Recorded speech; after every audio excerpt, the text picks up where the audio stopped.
Assalamualaikum warahmatullahi wabarakatuh. Kenalkan, Nama Mbak siapa nih Mbak? nama Mbak Oktasiani.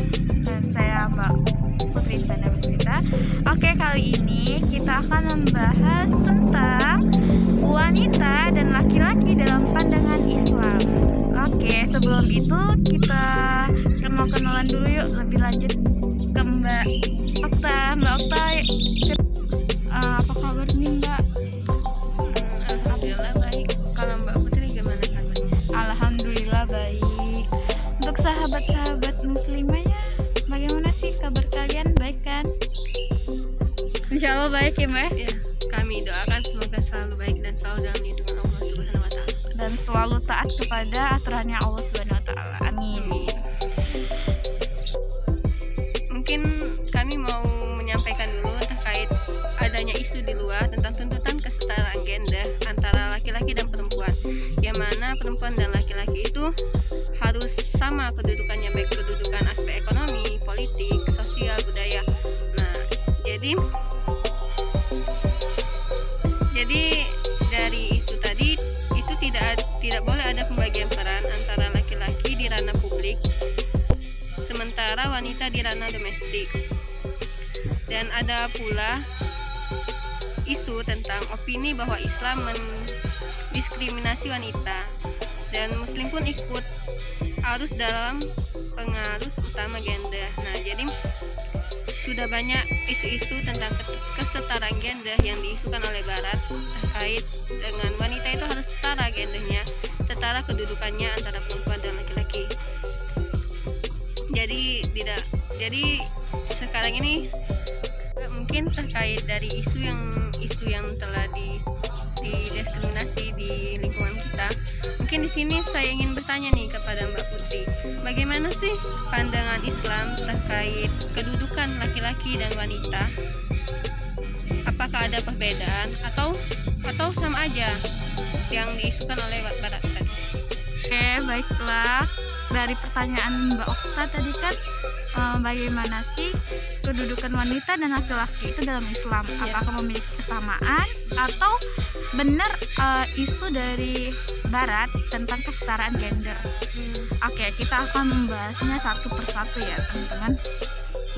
Diingatkan kembali teman-teman, kami di sini bukan untuk menggurui atau sok-sok tahu, tapi kami ingin kayak sharing apa yang kayak kita dapatkan kayak gitu kan. Kalau dalam Islam itu kan adalah agama yang diturunkan oleh Allah, zat pencipta alam, kehidupan dan manusia. Hanya Allah Subhanahu wa taala zat yang maha tahu atas segala sesuatu. Allah adalah zat yang maha sempurna dan maha pengatur.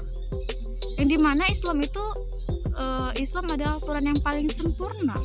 Itu terdapat dalam surat Al-Maidah ayat ketiga, yang dimana artinya, pada hari ini telah aku sempurnakan agamamu untukmu dan telah aku cukupkan nikmatmu bagimu dan telah aku ridhoi Islam sebagai agamamu. Tetapi barang siapa terpaksa karena lapar, bukan karena ingin berbuat dosa, maka sungguh Allah Maha Pengampun, Maha Penyayang. Oke, dalam Islam ini kan Allah kan menciptakan manusia itu begitu sempurnanya, kayak Masya Allah begitu sempurna. Yang dimana kan Allah menciptakan manusia itu berbeda dengan makhluk lain. Kayak kita kan kalau yang binatang kan, hewan itu kan mereka tidak diberikan akal. Akan tetapi manusia itu diberikan akal, kebutuhan jasmani dan naluri. Yang dimana ketika manusia diberikan akal, kita tuh bisa berpikir dan membedakan mana yang benar dan mana yang salah. Kayak isu-isu yang sekarang kayak gitu kan. Terus itu kebutuhan jasmani.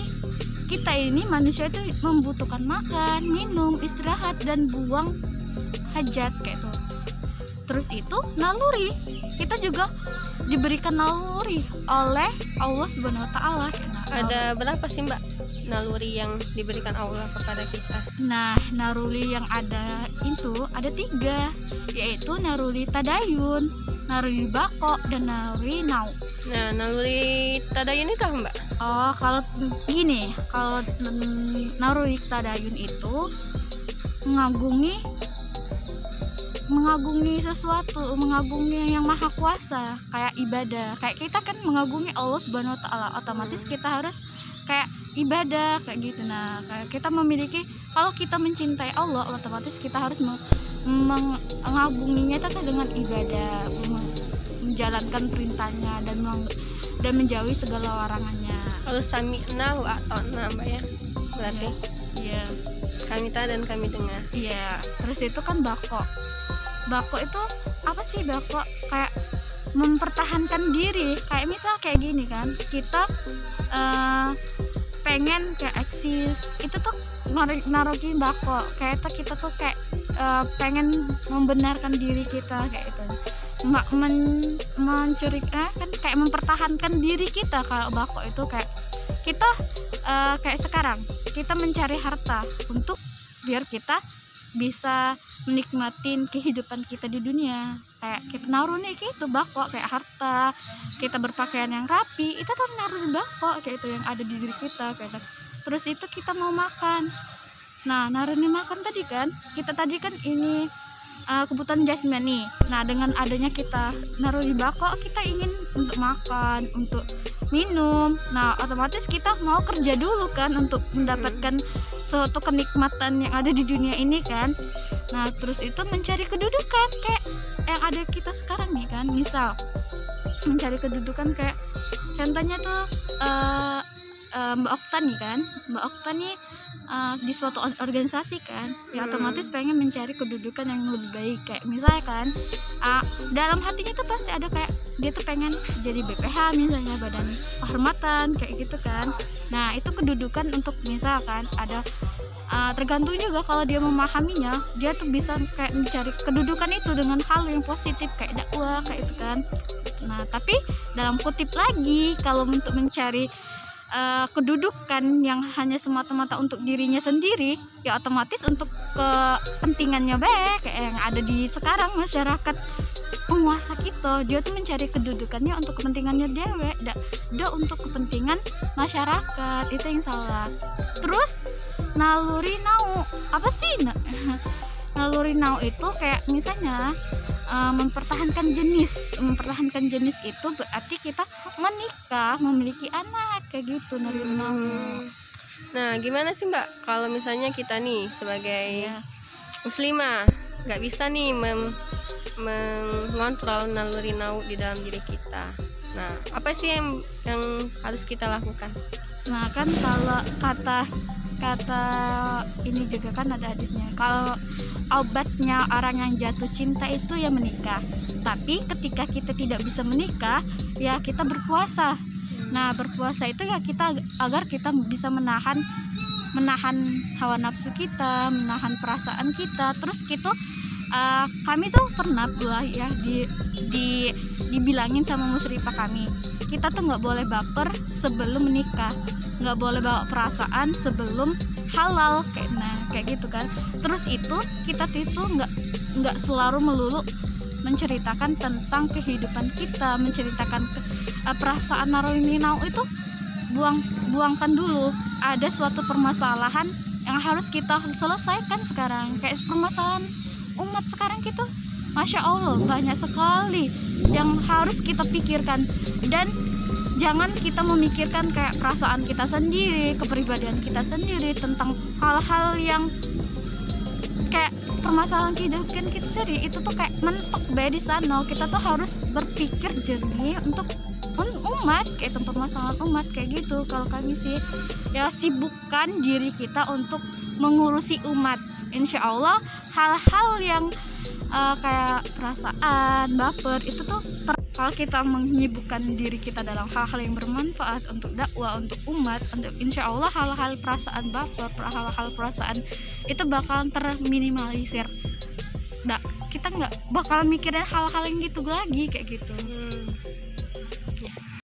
pandangan Islam terhadap laki-laki dan wanita itu, ketika Allah melihat laki-laki dan wanita itu hukumnya sama kayak gitu. Nah, kayak seperti menjalankan sholat, zakat, puasa, haji, berakhlak mulia, hukum jual beli, berdakwah, kayak itu kan hak sama, mengikuti sunnah-sunnah Rasul itu hukumnya sama. Laki-laki dan perempuan itu harus sama kayak. Nah, untuk ketaatan kepada Allah Subhanahu wa taala itu tidak ada perbedaannya. Akan tetapi bukan berarti Islam itu mengakui kesetaraan gender. Nah, ngerti nggak sih? Maksudnya gimana, Mbak? Kayak gini, Islam itu mengatur laki-laki. Allah tuh menciptakan laki-laki dan perempuan itu sama untuk beribadah dan taat kepada Allah dan menjauhi segala larangan Allah kayak gitu. Kayak puasa, sholat, haji, sunnah-sunnah yang diajarin oleh Rasulullah itu sama, hukumnya sama yang dibata Allah. Akan tetapi bukan berarti Islam itu mengakuinya kesetaraan gender. Ya, kesetaraan gender. Nah, otomatis kan kedudukan laki-laki dan perempuan itu nggak sama loh. Ada sesuatu yang tidak sama, bukan untuk yang kedudukannya. Ngerti nggak? Apa saja, Mbak, yang tidak sama kedudukannya antara laki-laki dan perempuan? Oke, perbedaan hukum dan laki-laki dan wanita itu. Nah, kalau laki-laki itu laki-laki menjadi pemimpin dalam RT, rumah tangga, itu jadi pemimpin. Nah, akan tetapi wanita itu taat pada suami kayak dalam rumah tangga. Laki-laki itu menjadi pemimpin kepala keluarga rumah tangga. Nah, wanita ini harus taat pada suami, perbedaannya kayak itu. Terus itu laki-laki wajib menafkahi istri dan anaknya, sedangkan wanita ini sebagai ibu dan pengatur rumah tangga. Segala hal yang ada di rumah tangga itu istri yang mengatur, kayak masak, kayak gitu kan. Nah, terus itu hukum waris 2 bagian untuk untuk laki-laki, sedangkan untuk perempuan itu hanya 1 bagian. Kenapa sih laki-laki 2 sedangkan wanita 1? Nah, itu karena kan anak laki-laki itu kan masih mempunyai kewajiban untuk menafkahin orang tuanya, ibunya. Nah, jadi 2 bagian. Tapi kalau wanita itu kan tidak ada kewajiban untuk menafkahi orang tuanya, gitu kan. Nah, terus itu auratnya laki-laki itu pada pusar sampai lutut. Itu semuanya sudah tahu semua kan. Terus itu auratnya perempuan yaitu seluruh tubuh kecuali wajah dan telapak tangan. Terus itu persaksian 2 orang. Kalau yang cewek persaksiannya 4 orang. Sudah Mbak Putri sebut ini perbedaan hukum atau perbedaan kedudukan antara laki-laki dan perempuan. Dimana tadi laki-laki itu sepertinya lebih banyak nih tugas dan tanggung jawabnya. Yang pertama itu mengurus rumah tangga, pemimpin juga, laki-laki juga sebagai pemimpin. Nah, yang apakah dari perbedaan tersebut membuat laki-laki itu lebih istimewa di mata Allah atau sebaliknya nih, Mbak? Mohon penjelasannya. Oke, baiklah. Yang dimana kan tadi Mbak menanyakan apakah ada perbedaan atau keistimewaan dari masing-masing, atau laki-laki lebih istimewa dan apakah wanita itu lebih istimewa dari laki-laki kan. Nah, oke. Islam itu ya Mbak, kita kan sudah tahu ya Mbak, Islam itu aturan yang pas mengatur seluruh kehidupan manusia termasuk laki-laki dan wanita agar kehidupan mereka lebih harmonis kayak gitu Mbak. Terus itu perbedaan hukum antara laki dan perempuan itu bukan berarti kedudukan laki-laki dan wanita itu lebih istimewa daripada wanita, dan sebaliknya kedudukan wanita itu bukan berarti lebih istimewa dari laki-laki. Dalam pandang Islam itu enggak seperti itu kayak gitu. Terus ini sudah terdapat juga Mbak ini penjelasan dalam surat Al-Hujurat ayat ke-13 yang artinya, wahai manusia, sesungguhnya kami telah menciptakan kamu dari seorang laki-laki dan seorang perempuan. Kemudian kami jadikan kamu berbangsa-bangsa dan bersuku-suku agar kamu saling mengenal. Sesungguhnya yang paling mulia di antara kamu di sisi Allah ialah orang yang paling bertakwa. Sesungguhnya Allah Maha mengetahui, Maha meneliti.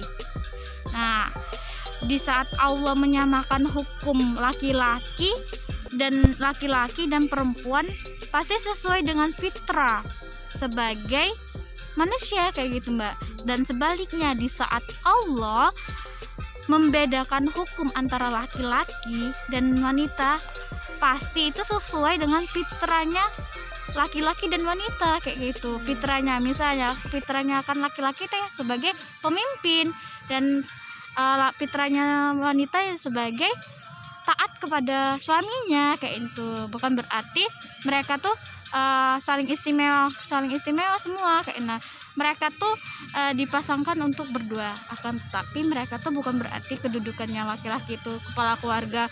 Laki-laki harus semena-mena sama istrinya kayak gitu kan, sama istrinya. Berarti kayak keluarga itu harus seperti hubungan persahabatan. Nah, kayak saling membantu. Kayak kan kewajiban kewajiban istri kan tadi kan wanita kan mengatur segala rumah tangga, mengatur hartanya suami kayak. Nah, bukan berarti semena-mena laki-laki itu kayak menyuruh-nyuruh, bukan kayak gitu dalam Islam. Kayak mereka tuh harus saling membantu. Laki-laki tuh tidak apa-apa kok untuk membantu masak untuk suaminya, untuk belanja, itu nggak apa-apa kan. Itu lebih bagus, kayak hubungannya kan harus persahabatan kayak gitu, Mbak.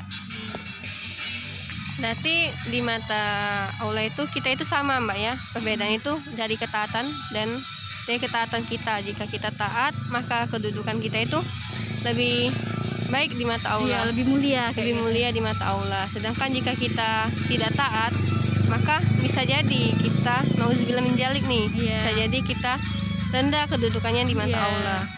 Jadi Allah itu menilai kita itu sama, tapi perbedaannya itu dari ketaatan dan ketakwaan kita. Ya, mungkin itu. Nah, ternyata ya Mbak, kita ini sudah diperingatkan oleh Allah loh, yang termasuk dalam surat An-Nisa ayat 65, yang artinya itu, maka demi Tuhanmu mereka tidak beriman sebelum mereka menjadikan engkau Muhammad sebagai hakim dalam perkara yang mereka perselisihkan, sehingga kemudian tidak ada rasa keberatan dalam hati mereka terhadap putusan yang engkau berikan, dan mereka beriman dengan sepenuhnya. Mbak, dari surat tadi kan itu mengajarkan kita kayak sudah memberi kode kepada kita, memberitahu kepada kita bahwa kan Allah tuh sudah mengutuskan Rasulullah untuk sebagai hakim perkara yang ada di dunia, kayak perkara kan kayak ini ya. Setiap permasalahan itu kita harus balik lagi ke Rasulullah yang telah mengajarkan kita tentang hukum-hukumnya Allah. Nah, untuk sekarang kita kanlah sudah diajarkan oleh Rasulullah itu kan sudah menyampaikan kebaikan, berdakwah kepada kita kalau segala sesuatu yang ada di dunia ini kita harus libatkan hukumnya Allah, harus dilibatkan dengan hukumnya Allah. Karena segala setiap perselisihan yang ada di segala dalam negara kita ini kan, kita tuh harus kembali ke aturan Allah. Nah, ketika kita tidak kembali ke aturan Allah, kita melakukan aturan selain aturan Allah, ya aturan buatan manusia kan, kayak aturan yang mereka yang buat, mereka yang menjalani, dan mereka yang melanggarnya sendiri. Kayak, nah, ayolah kita sama-sama untuk kembali kepada aturannya Allah. Aturannya Allah tuh aturan yang maha kuasa, yang maha segala hal, yang apapun yang ada di dunia ini, kalau kita kembali ke aturannya Allah, insya Allah bisa diselesaikan dengan baik kan, dan diridhoi oleh Allah Subhanahu Wa Taala kayak gitu. Berarti dari penjelasan Mbak tadi yang menjelaskan bahwa hukum itu harus kita jalankan dan kita kembalikan lagi ke aturan Allah. Berarti segala aktivitas, segala permasalahan kita di dunia ini, baik itu di bidang politik, baik di bidang ekonomi, sosial, budaya maupun negara, itu harus kita kembalikan lagi kepada hukum Allah. Benar nggak Mbak? Iya benar, atas kayak permasalahan yang ada di negara kita ini, kalau kita nggak kembalikan kepada aturan Allah, tidak bakalan selesai dan bakalan gini-gini aja kayak gitu. Permasalahannya nggak bakalan selesai kayak gitu. Dan yang bilang nih, misalnya ada yang bilang Ya, permasalahan ekonomi itu tidak bisa diselesaikan dengan masalah atau aturan Allah. Itu gimana Mbak? kalau Mbak, kami menjawab ya Mbak, sepengetahuan dari kami yang kami ketahuin Mbak. Maaf jika ada salah-salah atau kata-kata yang kurang pas Ya nggak apa-apa dibenarkan, kan, Mbak. kita sama-sama belajar. Ya kita ini menyampaikan kan Mbak. Ya, kita hanya menyampaikan apa yang kita pelajari. Iya. Dan jika salah ya boleh dibenari, kan ini hanya belajar. Kita sebagai belajar kan Mbak. Ini Mbak, kalau dalam sepengetahuan kami ya Mbak, sepengetahuan yang kami pelajarin, segala hal sesuatu itu bisa diselesaikan dalam Islam. Yang dimana tuh Islam itu solusi segala permasalahan kayak apapun yang ada permasalahan selisih itu harus kembalikan kepada Islam. Kayak kata Mbak tadi kan, ekonomi tidak bisa diselesaikan dengan Islam. Nah, contohnya sekarang nih kan Mbak, negara kita kan terpuruk dengan ekonomi. Ekonominya yang kita alami sekarang ekonomi kapitalisme, liberalisme kan Mbak. Kayak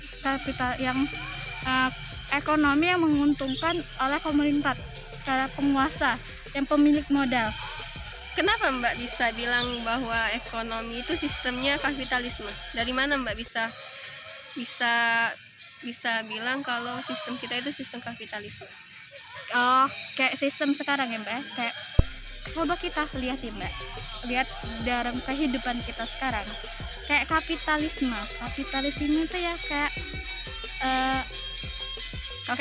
kapital kan Mbak. Nah terus kan ketahui sistem kapitalisme itu kayak sistem sekularisme yang dimana memisahkan kehidupan kita di dunia dengan agama. Kayak contohnya kayak ekonomi tadi kan Mbak, kayak dalam sistemnya kita sekarang halal haram itu hantam, kayak tidak memandang itu haram, ya kita harus melakukannya, harus memiliki keuntungan yang sebesar-besarnya kayak tidak memikirkan haram atau tidak boleh dalam agama itu tidak lagi.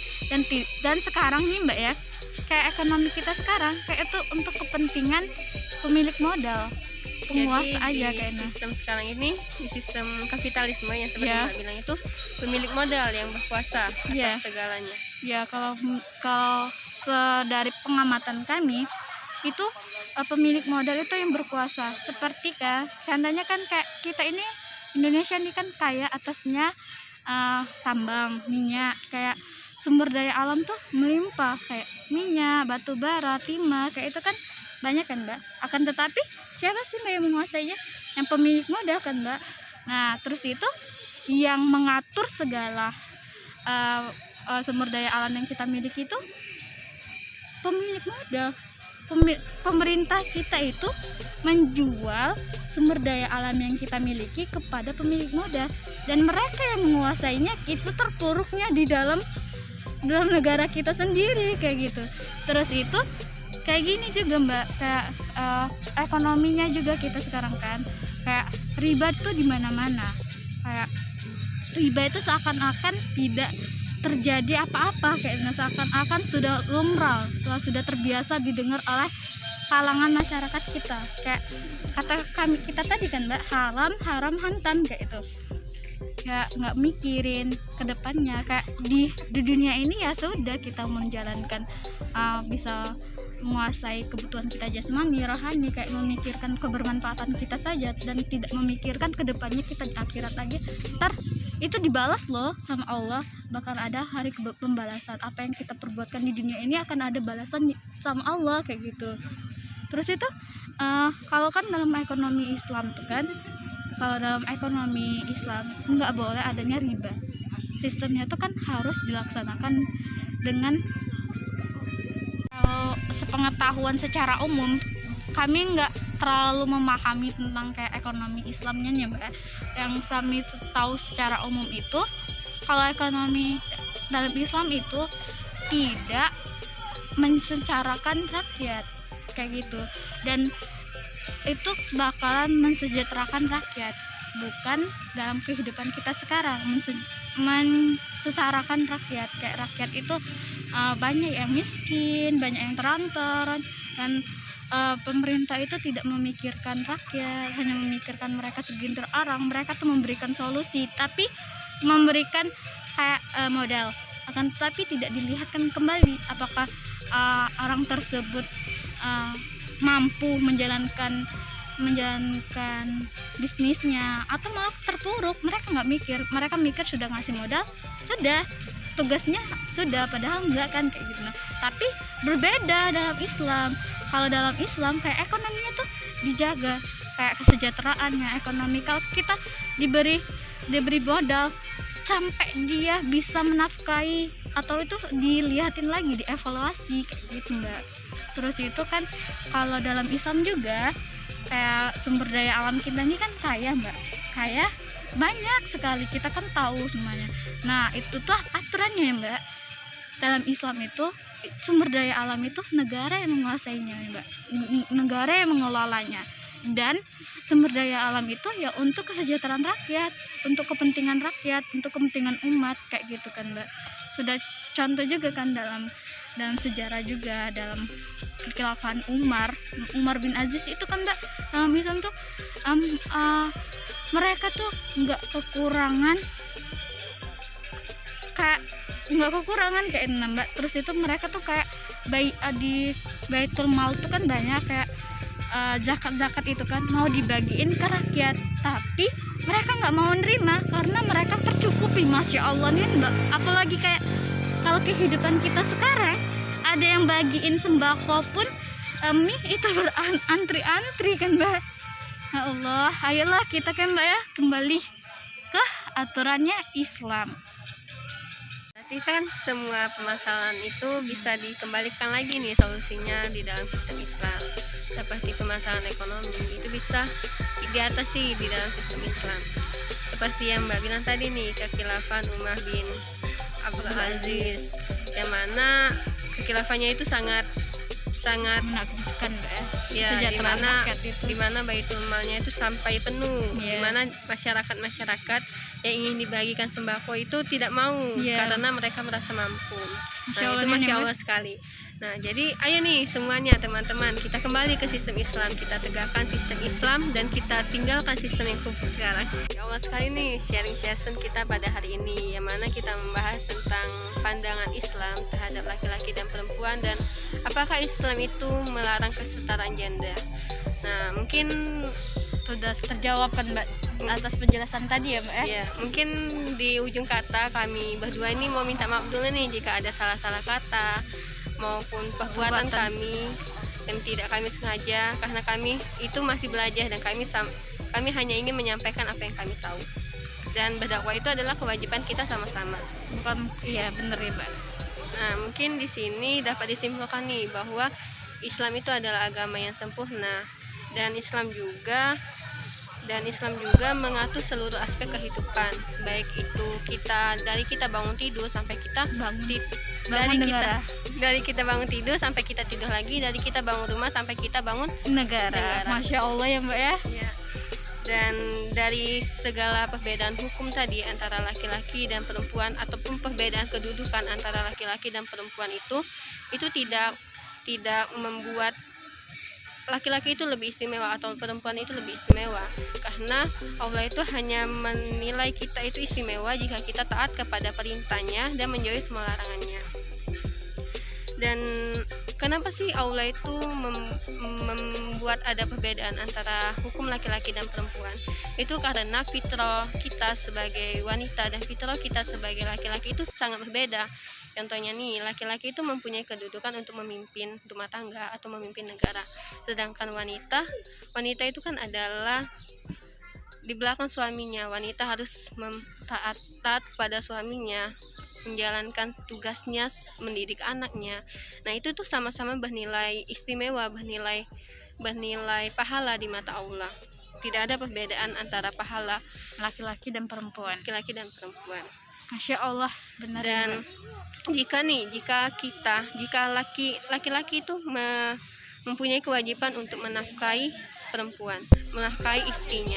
Tetapi seorang istri, jika seorang istrinya ridho, suaminya keluar rumah istrinya juga akan mendapatkan pahala yang sama seperti seperti suaminya. Dan mungkin kesimpulannya itu Allah Maha mengetahui apa yang terbaik untuk hambanya. Kita sebagai hamba itu tidak mengetahui apa yang terbaik untuk kita. Itu dijelaskan oleh Allah di dalam Al-Quran surah Al-Baqarah ayat 216, yang artinya diwajibkan atas kamu berperang, padahal itu tidak menyenangkan bagimu. Tetapi boleh jadi kamu tidak menyenangkan sesuatu, padahal itu baik bagimu. Dan boleh jadi kamu menyukai sesuatu, padahal itu tidak baik bagimu. Allah Maha mengetahui, sedangkan kamu tidak mengetahui. Nah, dari ayat dari surat Al-Baqarah ini, itu dapat kita simpul ini.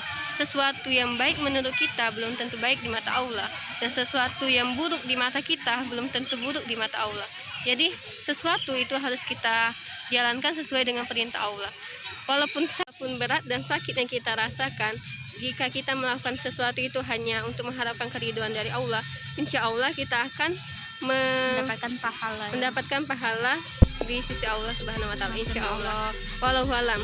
Semoga kita semua senantiasa selalu dalam lindungan Allah Subhanahu wa taala ya, Mbak. Ya. Dan senantiasa selalu menjalankan perintah Allah, menjalankan aturan Allah. Amin ya, Mbak. Amin.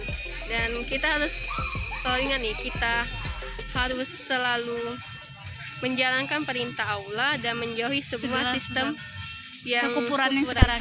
Amin ya, Mbak. Sekian dari kami. Lebih dan kurang kami mohon maaf. Kepada Allah kami mohon ampun. Wassalamualaikum warahmatullahi wabarakatuh. Kembali lagi.